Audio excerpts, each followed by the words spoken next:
ಸಿಕ್ಕಿದ್ಯಲ್ಲ ಅದಕ್ಕೆ ನಾವು ಹ್ಮ್ ರಿಟರ್ನ್ ಆಗಿ ಕೊಡ್ಬೋದಾಗಿರುವಂತದ್ದು ಕೇವಲ ಗ್ರಾಟಿಟ್ಯೂಡ್, ಒಂದು ಕೃತಜ್ಞತೆ. ಅದೇ ಒಂದು ದೊಡ್ಡ ವಿಷಯ ಅಂತ ಅನ್ಕೊಳ್ತೀನಿ.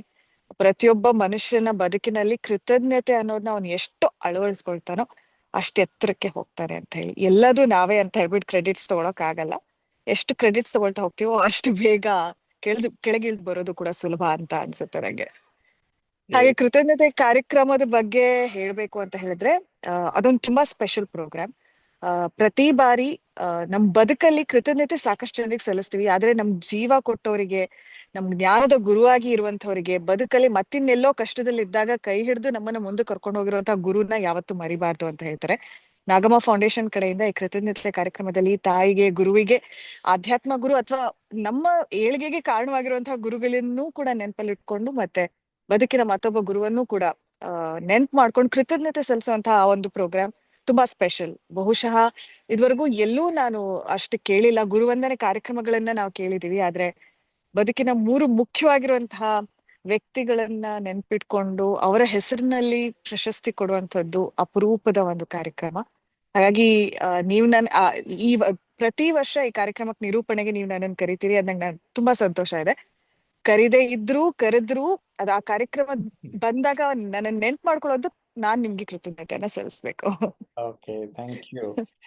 ಈಗ ಮುಂದಿನ ವಾರ ಅಂದ್ರೆ ಏಪ್ರಿಲ್ ಹ್ಮ್ 3ನೇ ತಾರೀಕು ರಾತ್ರಿ 8 ಗಂಟೆಯಿಂದ ಒಂದ್ ಸ್ವಲ್ಪ ಹ್ಮ್ ನಾವಿಬ್ರು ಸಂವಾದ ಮಾಡ್ತೀವಿ.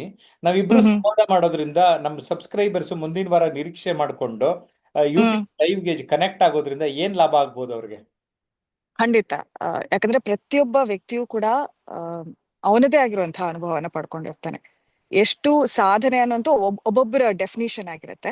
ಆದ್ರೆ ಪ್ರತಿಯೊಬ್ರು ಅವ್ರವ್ರ ಅನುಭವದಿಂದ ಏನೇನೋ ಗಳಿಸಿರ್ತಾರಲ್ಲ, ಆ ಅನುಭವದ ಮಾತು ಕೇಳುವಂತದ್ದು ಯಾವಾಗ್ಲೂ ಕೂಡ ಒಂದು ರೀತಿಯಲ್ಲಿ ಚೆನ್ನಾಗಿರುತ್ತೆ. ಅದ್ ಯಾರೇ ಆಗಿರ್ಬೋದು. ಈ ಲೈವ್ ಪ್ರೋಗ್ರಾಮ್ ಪ್ರತಿ ಬಾರಿ ನಂಗೆ ಲಿಂಕ್ ಬಂದಾಗ ನಾನು ಅನ್ಕೊಳ್ತೀನಿ, ನಾನು ಇದಕ್ಕೆ ಲಾಗಿನ್ ಆಗ್ಬೇಕು, ಕೇಳ್ಬೇಕು ಅಂತ ಹೇಳಿ. ಕಾರಣಾಂತರಗಳಿಂದ ಆಗದೆ ಇರಬಹುದು, ಆದ್ರೆ ಪ್ರತಿ ವ್ಯಕ್ತಿಯ ಅನುಭವ ತುಂಬಾ ಮುಖ್ಯ ಆಗುತ್ತೆ. ಅದ್ ನಮ್ಗೆಲ್ಲೋ ಒಂದ್ ಕಡೆ ಇನ್ಸ್ಪೈರ್ ಮಾಡ್ಬೋದು, ಮೋಟಿವೇಟ್ ಮಾಡ್ಬೋದು. ಓಕೆ, ಹೀಗೂ ಯೋಚನೆ ಮಾಡ್ಬೋದಾ, ಹೀಗೂ ಮಾಡ್ಬೋದಾ, ಹೀಗೂ ಬದುಕನ್ ಸಾಗಿಸ್ಬೋದಾ ಅಂತ ಹೇಳಿ. ಮತ್ತೆ ಕಂಪ್ಲೀಟ್ಲಿ ಟ್ರಾನ್ಸ್ಫಾರ್ಮೇಶನ್ ಅನ್ನೋದೇ ಆ ಸ್ಪಾರ್ಕ್ ಸಿಗುವಂತದ್ದೇ ಮತ್ತೊಬ್ಬರ ಅನುಭವವನ್ನ ಕೇಳಿದಾಗ, ನಮ್ಮ ಅನುಭವಗಳ ಜೊತೆಗೆ. ಓಕೆ, ನನ್ನ ಬಹುದೊಡ್ಡ ಅನುಭವವೂ ಕೂಡ ಅದೇ, ಸಂದರ್ಶನದ ಮೂಲಕ ಅನೇಕರನ್ನ ಭೇಟಿ ಮಾಡಿದ್ದು. ಹೌದು. ನಿಖಿತಾ ಯಾರು ಅಂತ ನಾನ್ ನಿಮ್ಮನ್ನ ಪ್ರಶ್ನೆ ಕೇಳಿದ್ರೆ ನಿಮ್ಮನ್ನ ಹ್ಮ್. ಪುಟ್ಟದಾಗ ಹೇಗ್ ಪರಿಚಯ ಮಾಡ್ಕೋತೀರಾ?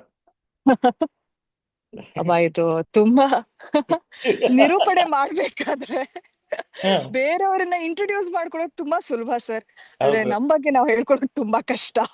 ಹ್ಮ್ ಹ್ಮ್ ಆ, ಹ್ಮ್. ಇದಕ್ ನನ್ನ ಹತ್ರ ಹಾ ಉತ್ತರ ತುಂಬಾ ದೊಡ್ಡದಿದೆ. ಹಾ ಅದಕ್ಕೆ ಫುಲ್ ಸ್ಟಾಪ್ ಇಟ್ಟು ಇಷ್ಟೇ ಅಂತ ಹೇಳೋದಿಕ್ಕೆ ಆಗೋದಿಲ್ಲ. ಕರೆಕ್ಟ್. ಆದ್ರೆ ಪ್ರತಿ ಕ್ಷಣವನ್ನು ಸಂಪೂರ್ಣವಾಗಿ ಟು ದ ಫುಲ್ಲೆಸ್ಟ್ ಅಂತ ಹೇಳ್ತಾರಲ್ಲ, ಹ್ಮ್. ಅದನ್ನ ಜೀವಿಸುವಂತಹ ಒಂದು ಪ್ರಯತ್ನ ನಡೆಸುವಂತಹ ಒಬ್ಬ ಸ್ಟೂಡೆಂಟ್ ಅಂತ ಹೇಳ್ಬೋದು. ವಾ ವಾ ವಾ ಗ್ರೇಟ್. ಈಗ ನಿಮ್ಮನ್ನ ನಾನು ಸುಮ್ಮನೆ ಪರಿಚಯ ಮಾಡಕ್ ಟ್ರೈ ಮಾಡ್ತೀನಿ. ನನಗೆ ಸಿಕ್ಕಾಗ ಒಬ್ಬ ಟ್ರೈನರ್ ಆಗಿ ನಿಖಿತಾ ಸಿಕ್ಕ್ರಿ. ಹ್ಮ್. ಆಮೇಲೆ ನಮ್ಮ ಸಂಸ್ಥೆಯಲ್ಲಿ ಕೆಲ ಕಾಲ ತರಬೇತಿ, ನನ್ನ ತರಬೇತಿಯ ಜೊತೆಗೆ ಕೂಡ ಸಪೋರ್ಟ್ ಮಾಡಿಕೊಂಡು ಕೆಲ ಕಾಲ ಸಮಯವನ್ನ ದುಡಿದ್ರಿ. ಹ್ಮ್. ಟ್ರಾನ್ಸ್ಫಾರ್ಮೇಶನ್ ಅನ್ಲಿಮಿಟೆಡ್ ನಾಗಮ್ಮ ಫೌಂಡೇಶನ್ ಜೊತೆಗಿದ್ರಿ. ಹ್ಮ್. ಅದಾದ್ಮೇಲೆ ನೋಡಿದೆ ನೀವು ಆಲ್ ಇಂಡಿಯಾ ರೇಡಿಯೋನಲ್ಲಿ ಇದ್ರಿ ಅಲ್ಲ ಸ್ವಲ್ಪ ಕಾಲ. ಎಷ್ಟು ವರ್ಷ ಅದು? ಹೌದು. ಆರ್ಟಿಯಾಗಿ ಆಲ್ಮೋಸ್ಟ್ ಒಂದು ಆಲ್ ಇಂಡಿಯಾ ರೇಡಿಯೋದಲ್ಲಿ ಒಂದು 3-4 ವರ್ಷ. 3-4 ವರ್ಷ.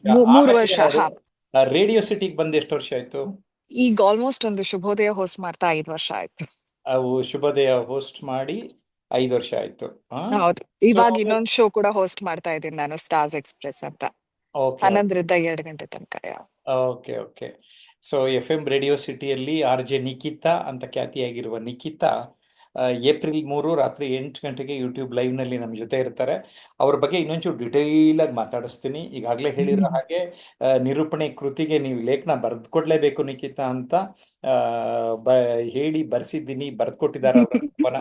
ಜೊತೆಗೆ ನಮ್ಮ ಗ್ರ್ಯಾಟಿಟ್ಯೂಡ್ ಫಂಕ್ಷನ್ಗೆ ಹಲವಾರು ವರ್ಷಗಳು ನಿರೂಪಣೆ ಮಾಡಿ ಆ ಕಾರ್ಯಕ್ರಮಕ್ಕೆ ಕಳೆಯನ್ನು ತಂದು ಕೊಟ್ಟಿದ್ದಾರೆ ನಿಖಿತಾ. ಆ? Thank you sir, So, thank you. ಆ, ನಿಖಿತಾ, ನನಗಂತೂ ನೀವು ಹೊಸದಾಗೆ ಕಾಣಿಸ್ತಾ ಇರ್ತೀರಿ. ಆ, ಆ, ಹೊಸತನ ಅಂದ್ರಿ. ಹ ಹ್ಮ್. ಆ ಹ್ಮ್. ಹೊಸತನ, ನಾವೀನ್ಯತೆ, ಹ್ಮ್. ಅದ್ರ ಮಾಡೋದ್ರಲ್ಲೇ ಒಂಚೂರು ಡಿಫ್ರೆಂಟ್ ಆಗಿರೋದು, ಕ್ರಿಯೇಟಿವ್ ಆಗಿರೋದು ಹ್ಮ್. ಎಷ್ಟು ಖುಷಿ ಕೊಡುತ್ತಲ್ಲ.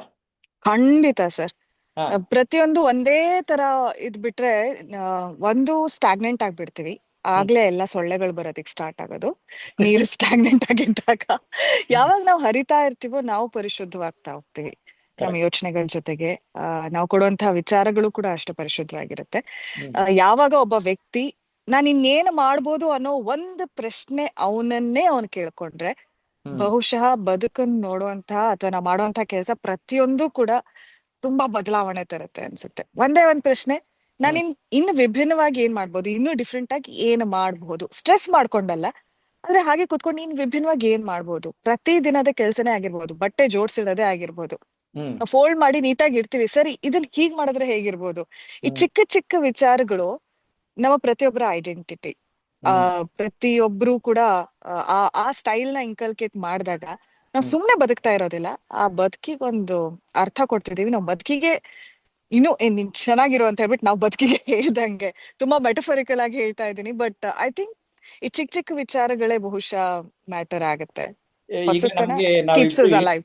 ಇಂಟರ್ನ್ಯಾಷನಲ್ ಫಿಲಂ ಫೆಸ್ಟಿವಲ್ ಅಲ್ಲಿ ಭೇಟಿ ಆದ್ವಿ. ಹ್ಮ್. ನನಗೆ ನಿಖಿತಾ, ನಿಮ್ಗೊಂದು ಕಾಂಪ್ಲಿಮೆಂಟ್ ಮಾಡಿದೆ ನಾನು. ಆ, ಹ್ಮ್. ನಿಖಿತಾ, ನೀವು ಮುಂಚೆಗಿಂತ ಒಂದ್ 10 ವರ್ಷ ಚಿಕ್ಕವರಂಗ್ ಕಾಣಿಸ್ತಾ ಇದ್ದೀರಿ ಅಂತ. ಹ್ಮ್. ಏನ್ ಅನ್ನಿಸ್ತ ಅವಾಗ? ಆವಾಗ ಖುಷಿ ಆಗತ್ತೆ ಸರ್, ಖಂಡಿತ. ಯಾಕಂದ್ರೆ ನಾವು ನಮ್ಮನ್ನ ಪ್ರತಿದಿನ ಮಿರರ್ ನೋಡ್ಬೇಕಾದ್ರೆ ಅಂಥ ಚೇಂಜಸ್ ಏನೋ ಗೊತ್ತಾಗೋದಿಲ್ಲ. ಹ್ಮ್. ಆ, ಆದ್ರೆ ಇನ್ನೊಬ್ರು ಹಿಂಗ್ ಕಾಂಪ್ಲಿಮೆಂಟ್ ಮಾಡಿದಾಗ ಖಂಡಿತ ಖುಷಿ ಆಗುತ್ತೆ. ಹೇಗಿದ್ದು ಅಂತ ಕೇಳಿದಾಗ ಒಂದ್ ಮಾತು ಹೇಳ್ದೆ, ಯೋಚನೆ ಮಾಡೋದು ಕೂಡ ಕಡಿಮೆ ಮಾಡಿದೀನಿ ಸರ್ ಅಂತ ಹೇಳಿ. ಹೌದು. ಹ್ಮ್. ಸೊ ಈ ರೀತಿ ಆಮೇಲೆ ಅನೇಕ ವಿಷಯಗಳನ್ನ ನಾವು ಮುಂದಿನ ವಾರ ಚರ್ಚೆ ಮಾಡ್ತಾ ಇದ್ದೀವಿ. ನೀವು ಒಂದು ಅದಕ್ಕೆ ಟೈಟ್ಲ್ ಕೊಟ್ಟು ಆ, ಹ್ಮ್. ನಾವು ಹರಟೆ ಹೊಡೆಯೋಣ. ಹರಟೆ ಹೊಡೆದಾದ್ಮೇಲೆ ಖಂಡಿತ ಆನ್ಲೈನ್ ಸ್ಟೂಡೆಂಟ್ಸ್ಗಳನ್ನು ಕೂಡ ಅವರು ಪ್ರಶ್ನೆ ಕೇಳೋದಕ್ಕೆ, ಮಾತಾಡೋದಕ್ಕೆ ಮುಂದಿನ ವಾರ ಅವಕಾಶ ಮಾಡಿಕೊಡ್ತೀನಿ. ಖಂಡಿತ ಖಂಡಿತ sir. Okay. Thank you Nikhita. Ugadi ಶುಭಾಶಯನ ಇನ್ನೊಂದ್ಸರಿ ಬೇರೆ ಡಿಫ್ರೆಂಟ್ ಆಗಿ ಕೋರ್ಬಿಡಿ ಅಂತ. ನಿಮ್ಮ ಹಾ. ರೇಡಿಯೋ ಸ್ಟೈಲಲ್ಲಿ ಕೋರ್ತೀರಾ? ಓಕೆ. ಓಕೆ. ಬದುಕಿನ ಪ್ರತಿದಿನವೂ ಹೊಸತನವನ್ನ ತಂದುಕೊಡುತ್ತೆ. ಹಾಗೆ ಪ್ರತಿ ವರ್ಷ, ಪ್ರತಿ ಸಂವತ್ಸರವೂ ಅದರದೇ ಆಗಿರುವಂತಹ ಛಾಪನ್ನ ಮೂಡಿಸುತ್ತೆ ನಮ್ಮ ಬದುಕಲ್ಲಿ. ಹಾಗಾಗಿ ಪ್ರತಿದಿನವನ್ನು ಅರ್ಥಪೂರ್ಣವಾಗಿಸ್ತಾ ಈ ಯುಗಾದಿ ಬರುವಂತಹ ಹೊಸ ವರ್ಷಗಳು, ಹೊಸ ದಿನಗಳ ಸಾಲನ್ನ ಅರ್ಥಪೂರ್ಣವಾಗಿ ಹೊಸತನದೊಂದಿಗೆ, ಹೊಸ ಆಲೋಚನೆಗಳೊಂದಿಗೆ ನಮ್ಮ ಬದುಕನ್ನ ಸಾಗಿಸೋಣ. ಹೊಸ ಸಂವತ್ಸರದ ಹಾರ್ದಿಕ ಶುಭಾಶಯಗಳು. ಯುಗಾದಿಯ ಹೊಸ ಹಬ್ಬದ ಶುಭಾಶಯಗಳು. ಎಸ್, ಏಪ್ರಿಲ್ 3 ಆ, ರಾತ್ರಿ 8 ಗಂಟೆಗೆ ಸರಿಯಾಗಿ ಜಯಪ್ರಕಾಶ್ ನಾಗ್ತಿಹಳ್ಳಿ ಯೂಟ್ಯೂಬ್ ಲೈವ್ ನಲ್ಲಿ ನಾನು ನಿಖಿತಾ ಬರ್ತೇವೆ. ಮಿಸ್ ಮಾಡಬೇಡಿ. Yes Nikhita, yes thank you. Sir, thank you sir, thank you so thank you. Much. ಮುಂದಿನ ವಾರ ಭೇಟಿ ಆಗೋಣ. ಖಂಡಿತ ಸರ್, ಖಂಡಿತ. Thank thank you. You. Bye. Thank you. Bye bye. Bye. ಎಲ್ಲರಿಗೂ ನಮಸ್ಕಾರ. ಬಾಯ್.